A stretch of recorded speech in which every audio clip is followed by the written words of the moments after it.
The sound of boots echoed through the marble corridors of the Illyrian citadel. The air shimmered faintly, filled with the scent of ionized air and the distant hum of anti-gravity engines buried beneath the capital. Captain Jack Rayner walked alone, his reflection following him along the polished obsidian walls. His hand rested on the pulse rifle slung across his chest, though he doubted it would make any difference if things went wrong. Ahead of him, the grand doors to the throne chamber stood open. 1,000 silver banners hung from the vaulted ceiling, each engraved with the sigil of the Illyrian Empire, the mark of 1,000 worlds conquered under one crown. And on the throne sat Queen Serath. Jack had never seen her before. Only her double, Mira the Queen, was every inch her legend. Regal, poised and terrifyingly beautiful in a way that defied comparison. Her gaze was sharp as plasma light, her posture carved from discipline itself. The guards lining the hall stood motionless, their armor glinting like living statues. Jack stopped a few steps short of the dais. His voice, steady but heavy, broke the silence.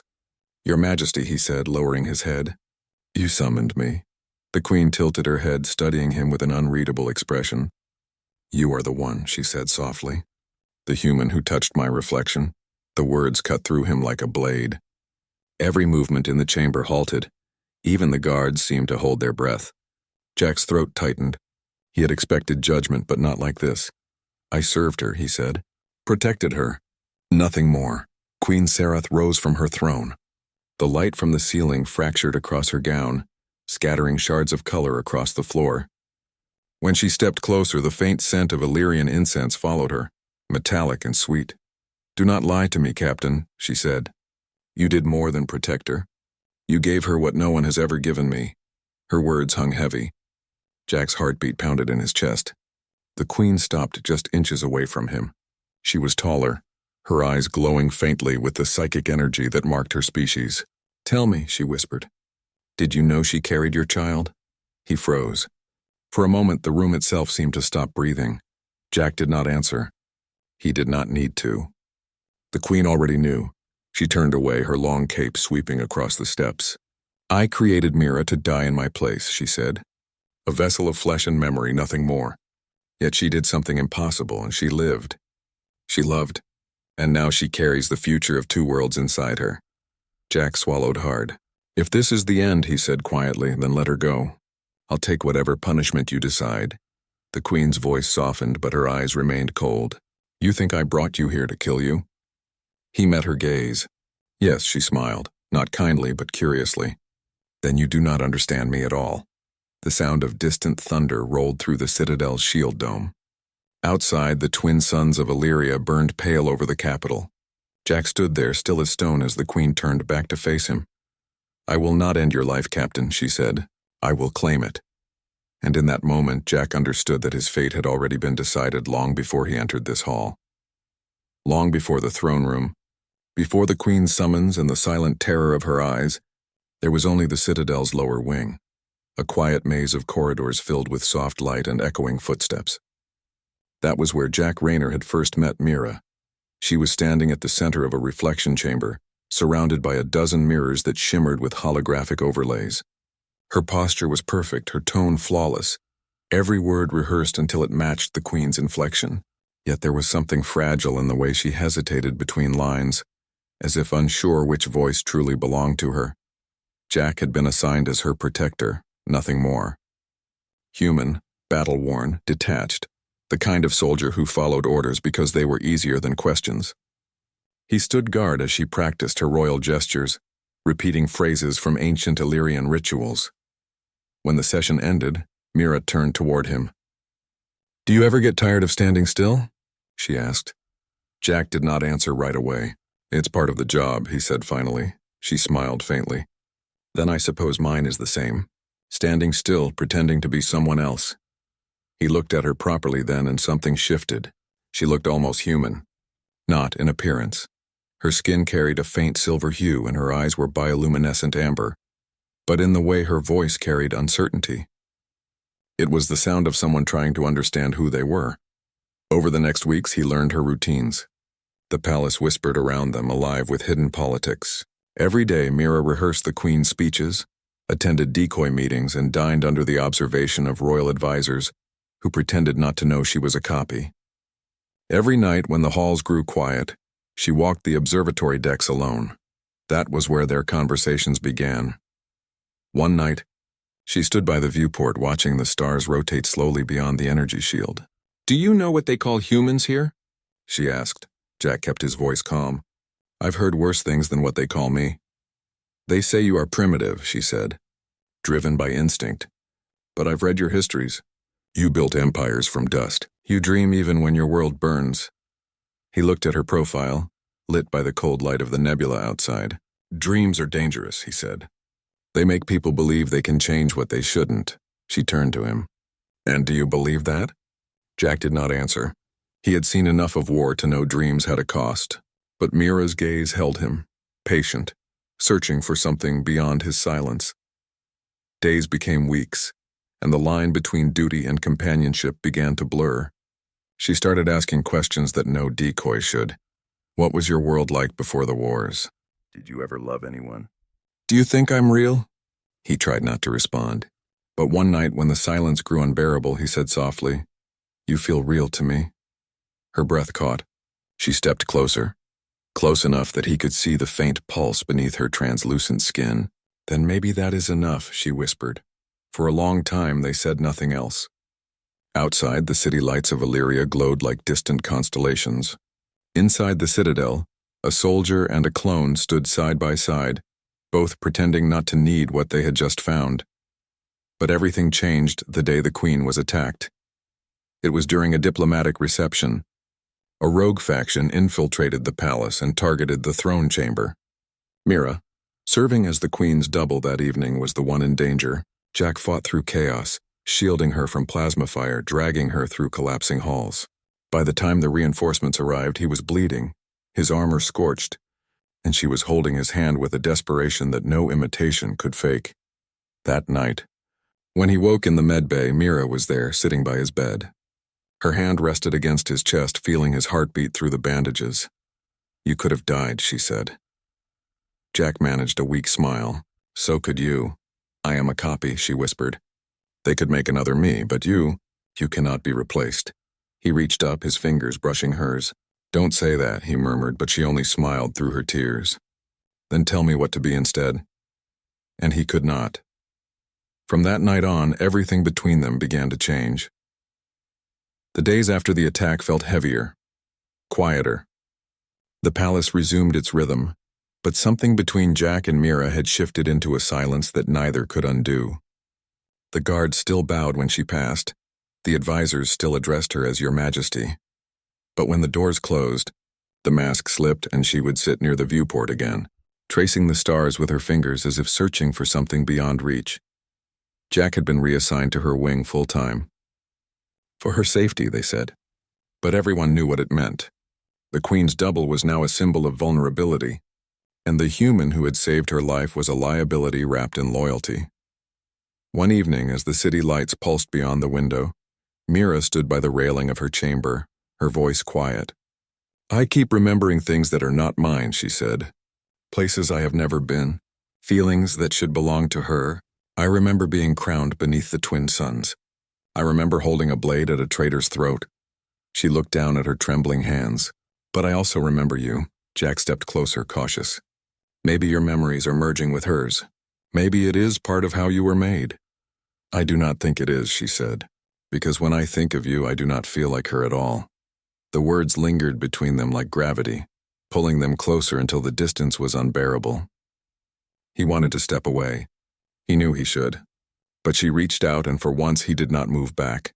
Her touch was cold, but the tremor in her fingers was warm. He felt the faint hum of Illyrian energy beneath her skin, the artificial pulse that imitated life too well. Yet when she whispered his name, it felt real. Too real. That night, the walls of the citadel seemed to breathe with them. Outside, the storms of Illyria rolled across the skyline. Inside, two beings, one human, one engineered, broke the law written in their creation. It was quiet, tender, fragile, the kind of moment that made the universe feel merciful. And then, weeks later, Mira began to change. At first it was fatigue, then dizziness. Then the palace medics began whispering. Jack noticed the way their eyes avoided his when they left her room. Something was wrong and no one dared to say it aloud. When Mira finally told him, her voice trembled. They ran the scans 3 times. They said it is not possible. Jack sat at her bedside, his jaw tight. Tell me, I am pregnant, she said. With your child. For a long time he could not speak. The hum of the chamber lights filled the silence like static. Every scientific principle, every biological barrier, made that sentence impossible. A human and an Illyrian clone could not conceive. Yet she sat before him, glowing faintly from within, her eyes filled with both fear and wonder. Jack stood slowly, pacing the room, trying to anchor himself in reason. They will kill us, he said. You know what this means, Mira. You were created to protect the Queen, not to become her. I did not choose this, she whispered, but I will not regret it. He turned to face her, his chest rising with anger and awe. Do you understand what they will do to you if the Queen finds out? Mira's gaze steadied. She already knows, he froze. What do you mean? There is a link between us, she said softly. Every thought, every feeling I have ever had, she feels it too. She must know what has happened. She must have felt it the moment it began. Jack's stomach sank. The silence around them felt alive, thick with unseen eyes. Then we need to run, he said. Now, Mira shook her head. You do not understand her. She will not send soldiers. She will summon us, and she was right. 2 days later, the summons came, sealed with the sigil of the Illyrian crown. Jack stared at it, the holographic emblem flickering like a heartbeat in his hand. There were no threats, no accusations. Only a simple message. Bring her to me. He looked up at Mira. She was calm, too calm. She is not going to punish us, Mira said quietly. She wants to see what we have made. Jack's voice was rough. You think she will spare you? Mira's eyes softened. I think she wants to understand why I could feel something she never could. Outside, thunder rolled again across the shields of the capital. Jack took her hand, holding it tightly as they walked through the endless corridors toward the shuttle bay. Guards watched but did not interfere. The entire palace seemed to know what was happening, yet no one spoke. As they boarded the craft, Jack looked once more at her. If anything happens, do not say it, she interrupted. If I die, you will not forget me. That will be enough.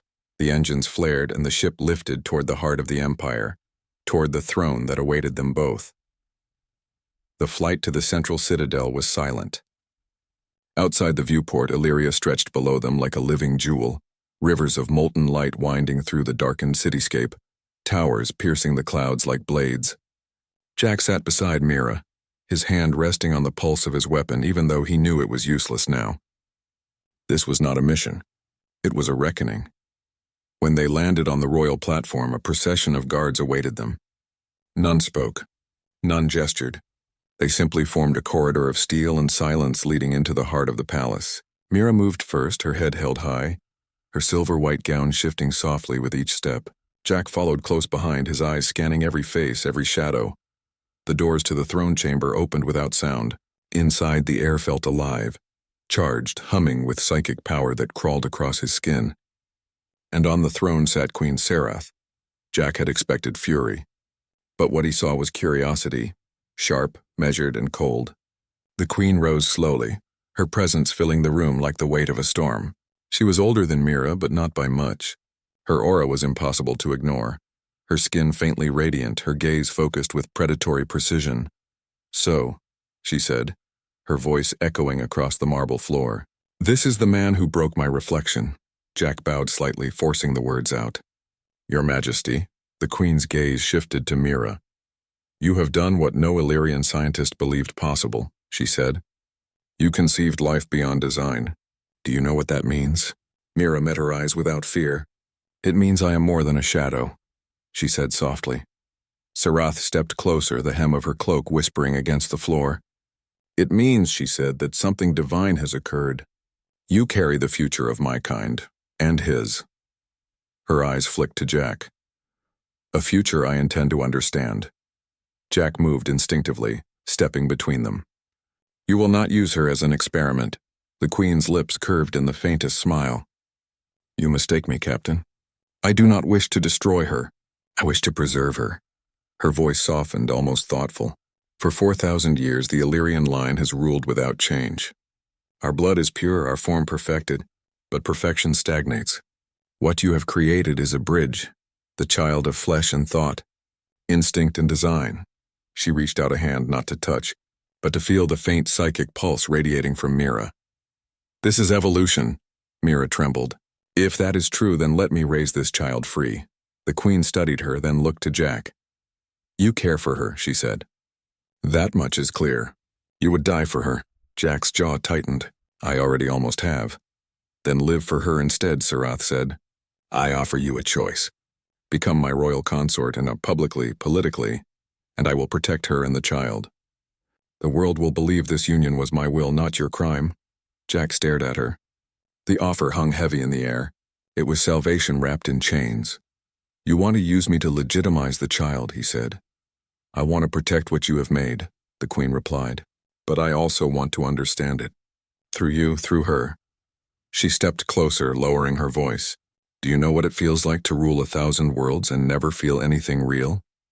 Mira's eyes softened, but Jack's remained wary. If I refuse? He asked. The Queen's smile faded. Then you and Mira die, and I dissect your legacy from the ashes. The room went cold. Jack's heart pounded. He looked at Mira, saw the quiet fear in her eyes, and realized there was no true choice. I accept, he said. The Queen's expression shifted. Not triumph, but something unreadable. Wise, she murmured. You have just saved more than you know. That night, Mira was moved to a secure wing of the citadel, guarded and monitored. Jack was given new quarters adjacent to the throne hall, a gilded prison disguised as privilege. The Queen kept her word. Mira was safe, untouched. But every day, Serath summoned Jack. At first, it was for conversation. Questions about humanity, about his emotions, his memories. But over time, her tone changed. Her words grew softer. She began to recall details only Mira should have known. The sound of his laugh, the way he drank his morning coffee, the scar near his jaw. One evening, as they stood by the viewing deck, Serath said quietly, When I close my eyes, I see her memories. Your memories. They bleed into mine. Jack froze. What are you saying? She and I are linked, the Queen said. But that link is changing. Her emotions are seeping into me. Her love for you. She looked at him then, not with curiosity but longing. When I speak to you now, I feel as though I have lived her life. Jack took a step back. You are not her. Serath smiled faintly, her voice trembling. No, but I am beginning to understand why she risked everything. Outside the palace, unrest began to stir. Whispers spread among the High Council that the Queen was no longer stable, that her psychic resonance had fractured. Rebellion brewed in the outer colonies, sensing weakness in the Empire. Jack saw it happening, the slow unraveling of control, but he was trapped within it, torn between two lives, one born of duty, the other of love. And deep within the citadel, Mira's psychic connection began to fracture. She woke in the night screaming, clutching her head, her voice trembling with terror. She is inside me, she whispered. I can feel her. She sees what I see. Jack held her, his pulse racing. We will leave, he said. I swear it. But even as he said it, he felt the Queen's presence brushing against his mind, faint, familiar, and whispering a single word. Mine. The palace no longer slept. Lights burned through the endless nights as warships began to rise from the lower docks. Rumors spread faster than command could silence them. The Queen's mind had fractured, the psychic balance of the Illyrian Empire crumbling with her.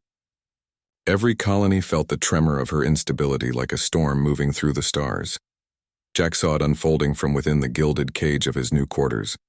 Each day the Queen's summons came earlier, and each day she seemed less like a monarch and more like a reflection unraveling. Her tone drifted between command and confession. Sometimes she spoke to him as herself. Other times she spoke as Mira. One morning, as dawn crept across the citadel spires, Jack entered the throne chamber to find Serath standing before a wall of shimmering energy. A psychic projection that mapped every Illyrian mind across the Empire. Thousands of lights pulsed like neurons but half-flickered erratically. They doubt me, she said softly. They think I am broken. Jack stood behind her, silent. Perhaps they are right, she whispered. Sometimes I wake and I do not know if I am the Queen or the copy. Sometimes I remember your hands, your voice, your heartbeat, but I do not know whose memory it is. He swallowed hard. Then you need to rest. Disconnect the link before it destroys you both. Her eyes glowed faintly as she turned toward him. You think I have not tried? She is inside me now, Captain. When she dreams, I see it. When she cries, I feel it. Her thoughts are bleeding through the walls of my mind. And worse, yours are too. Jack stepped back, a chill running through him. That connection will kill her if it keeps spreading. The Queen's voice trembled, the faintest hint of desperation in it. Or perhaps it will make us one. Before he could respond, an explosion shook the walls. The light panels flickered. From the outer corridors came the sound of alarms and shouting. The guards rushed in, their armor flashing red with warning lights. Your Majesty, one called out, the northern hangar has fallen. Rebel fleets are breaching the shield perimeter. The Queen's expression shifted. Not fear, but fury. So they have come to end me, she said. Fools. They cannot kill what they do not understand. She turned to Jack. You will stay by my side. But he was already thinking of Mira. Where is she? He demanded. She is safe, the Queen said too quickly. Under watch. Jack did not believe her. The way her eyes flickered, the same way Mira's had when she lied, told him everything. Without another word, he turned and ran. He tore through the corridors as sirens wailed, the citadel trembling with distant detonations. Soldiers shouted his name, but he ignored them. His heart pounded in rhythm with the chaos. He knew where Mira would be, the medical sanctum beneath the East Tower. When he burst through the doors, the room was dim and quiet. Mira sat on the edge of a bed, her hands cradling her stomach, her eyes unfocused. Jack, she said weakly, her voice barely above a whisper. She is in my head. I can hear her voice. He rushed to her side. We are leaving now. She shook her head, trembling. You do not understand. She does not want to kill us. She wants to come with us. She thinks if I die, she will die too. Jack helped her stand, his arm around her waist. We will find a ship, he said. We will get off this planet before the palace collapses.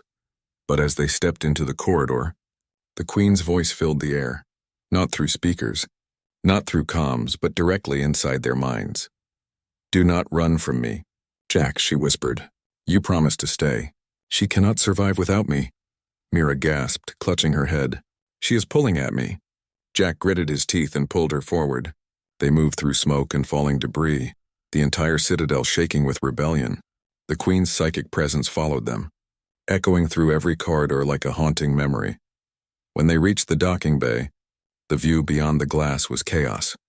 Illyrian ships firing upon each other, streaks of plasma cutting the dark sky. Jack spotted a small diplomatic craft still intact, its shields flickering but functional. He turned to Mira. Can you walk? She nodded, barely. Yes, they ran. Guards shouted. Plasma bolts seared the air. Jack fired back, his shots quick and precise, clearing the way as they reached the ramp. The ship's systems powered on automatically, recognizing the Queen's genetic signature within Mira. As the engines roared to life, the Queen's voice came again, softer now, almost pleading. Jack, you do not understand. She is me. I am already inside her. Mira's body convulsed. She cried out, clutching her head, her voice filled with pain. Jack, she is trying to take control. He grabbed her shoulders, his voice shaking. Fight her, Mira. You are not her. You are you. Her eyes flashed gold for a moment, that the Queen's gold, then dimmed again. She took a trembling breath. I am still here. Jack guided her into the co-pilot's seat and slammed the launch controls. The ship rose, breaking through the collapsing hangar roof as the palace below erupted in flames. From orbit, the Illyrian capital looked like a dying star, beautiful, violent, impossible to watch without awe. Mira leaned back, exhausted. Her voice came soft, trembling. She is not gone. Jack looked out the viewport, his reflection faint in the glass. I know. Below them, in the heart of the burning citadel, Queen Serath stood alone amid ruin. Her eyes flickered with images not her own. Mira's fear, Jack's touch, the faint cry of an unborn child. For the first time in her long reign, the Queen of Illyria wept. The stars stretched endlessly ahead as the small ship drifted beyond the Illyrian system. Engines quiet, lights dimmed to avoid detection. The hum of the reactor was the only sound. steady, low, like a heartbeat in an empty room. Jack sat in the pilot's chair, staring out at the distant nebulae, his hands motionless on the controls. The adrenaline was gone now, replaced by the heavy silence of what they had done, what they had left behind. Mira slept in the bunk behind him, her breathing uneven. He had wrapped a thermal blanket around her shoulders, though he doubted she felt the cold anymore. Her psychic readings had fluctuated since they escaped orbit. One moment calm, the next chaotic, as if two voices inside her were still fighting for control. He did not need the ship's sensors to tell him who the other voice belonged to. Jack leaned back, rubbing his eyes. "You cannot keep doing this," he murmured into the dark. A soft hum answered him, not from the ship but from inside his mind. "You cannot silence what is already part of her," the Queen's voice whispered. It was gentler now, almost human. He exhaled sharply. "Serath? You still say my name as if it means something?" Jack turned in his seat, half expecting to see her standing there. But there was only Mira, breathing quietly in her sleep. "What do you want from us?" he asked. "I want her to live," the Queen said. "And I want to understand why you risked everything to save her." Jack looked back at the stars. "Because she is not a weapon. She is not you. She deserves a life. And if her life is the cost of mine," he shook his head, "then you do what you always do, survive." There was a long silence. Then for the first time her voice wavered. "Do you think I wanted this, Jack? To be born into a body designed for perfection but denied emotion? To command trillions yet never know what it means to be loved?" He said nothing. "When I merged with Mira, I felt it for the first time," she whispered. Her fear, her hope. "You," Jack's hands tightened on the console. "That was not yours to take." "Perhaps not," she said softly. "But now it is too late. We are bound, and all three of us. If she dies, I die. And if I die?" Her voice faded. Jack turned sharply. "Serath?" Mira stirred, her eyes fluttering open. For a moment her irises glowed gold. Not fully, just a faint trace of the Queen's light. "Jack," she said weakly. "She is quiet now, but she is not gone." He helped her sit up, his expression softening. "Then we keep moving. We find somewhere safe, somewhere she cannot reach." Mira gave a faint, sad smile. "You do not understand. She is me now. Maybe she always was." Before he could respond, the ship's proximity alarm blared. A massive vessel was approaching from hyperspace, sleek, dark, unmistakably Illyrian. Jack's pulse spiked. No, she could not have tracked us that fast. Mira's voice came low, almost resigned. "She did not need to. I called her." Jack froze. "You what?" "I was afraid," she whispered. "I thought if she came, she would let us go. But she wants us both." The Illyrian ship loomed closer, filling the viewport. A cathedral of black metal and psychic resonance, its engines glowing like a dying sun. Jack reached for the controls. "Hang on." He punched the thrusters. The small ship lurched, engines roaring as it dove toward a nearby nebula. Plasma arcs rippled through the clouds of dust and gas, lightning flashing like veins of light. "Jack," Mira cried out. "You cannot outrun her." "I can try." The Illyrian vessel's weapons charged, but before it could fire, the nebula reacted. Magnetic storms tearing through its hull, sensors blinding in the surge. Jack used the chaos to vanish deeper into the storm. The ship rattling violently, sparks flew across the console. He gritted his teeth and forced the controls steady. Then silence. They had lost the signal. Jack let out a shaking breath. "We did it." But when he looked back, Mira was staring out the window, her face pale, her voice distant. "She let us go," she said quietly. "She could have destroyed us." "But she did not," Jack frowned. "Why?" Mira's lips trembled. "Because she knows something I do not. Because she saw what is coming." Her hand moved unconsciously to her stomach. Jack froze. "Mira?" She nodded slowly, tears in her eyes. "She told me before we escaped that life does not end with destruction, it begins again." I did not understand what she meant until now. Jack's throat tightened. "You mean?" "Yes," Mira whispered. "There is another heartbeat now." The silence that followed was heavy and fragile, the weight of two futures merging into one. Outside, the nebula glowed brighter, painting the cockpit in shades of gold and blue, and somewhere far behind them, the wreckage of Illyria drifted in quiet ruin. its queen watching through the psychic remnants of her fading empire. Her final thought reached them faintly through the void. Protect her. For she carries what I could never create, a life born of both worlds. Jack looked at Mira, his voice breaking as he said, "Then that is what we will do."